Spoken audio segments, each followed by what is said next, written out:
स्वागत है आप सबका अपना चैनल एमएस गिल इंफोटेनमेंट में। आज हम आपको भगत बेनी, जिन्हें बैना भी कहा जाता है, उनके बारे में विस्तार से बताएंगे। भगत बेनी जी 15 सिख भगतों में से एक हैं और एक सूफी संत हैं, जिनके बारे में माना जाता है कि उनका जन्म भारत में हुआ था। उनकी वाणी में 3 शब्द हैं, जो गुरु ग्रंथ साहिब में शामिल हैं। उनके जन्म का स्थान और वर्ष अज्ञात है, लेकिन गुरु नानक देव ने भगत बेनी को योग और ध्यान का गुरु और गुरु का आध्यात्मिक ज्ञान, वही ईश्वर के अलावा किसी को नहीं जानता, के रूप में संदर्भित किया है। इस सारी अनिश्चितता के बावजूद उन्हें गुरु नानक का समकालीन कहा जा सकता है।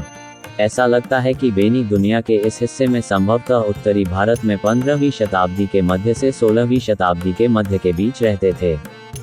वह एक सुशिक्षित विद्वान थे, जिनका स्वभाव बहुत विनम्र था।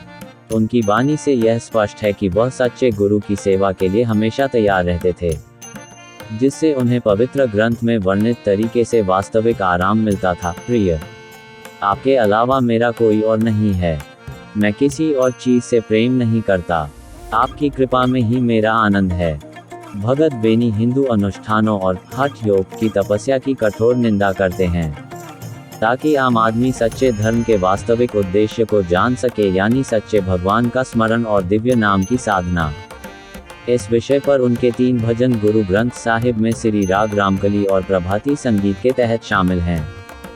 इन भजनों में उन्होंने अनुष्ठानिक कार्यों के प्रदर्शन की कठोर और गूढ़ लहजे में निंदा की है, और हमें सलाह दी है कि इसके बजाय हमें हमेशा सच्चे भगवान को याद रखना चाहिए, जो सभी के प्रदाता हैं। एक दिन धार्मिक पुरुषों के एक समूह ने संत बेनी से प्रयाग की तीर्थ यात्रा पर उनके साथ चलने के लिए कहा।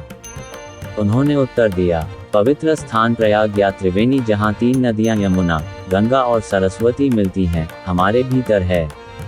एरा, पिंगला और सुखमना तीनों ही हमारे भीतर 10वें द्वार पर निवास करती हैं। अंतरात्मा जहाँ भगवान निवास करते हैं, वही हमारा प्रयाग है। हमारा मन भगवान की महिमा में नहाए। भगवान जो सांसारिक पदार्थों से ऊपर हैं, उनका निवास वहाँ है। गुरु की शिक्षा से ही उनका ज्ञान होता है। वहाँ चंद्रमा, सूर्य और जल जैसे देवताओं की पूजा नहीं होती।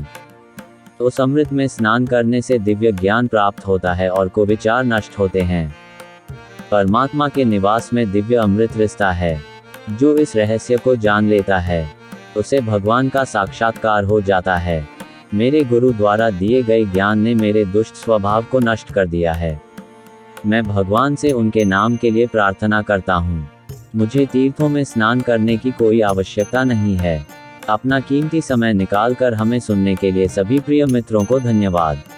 और अधिक सिख ऐतिहासिक कथा और साखी सुनने के लिए हमारे साथ बने रहें। वाहे गुरु जी दा खालसा, श्री वाहे गुरु जी दी फतेह।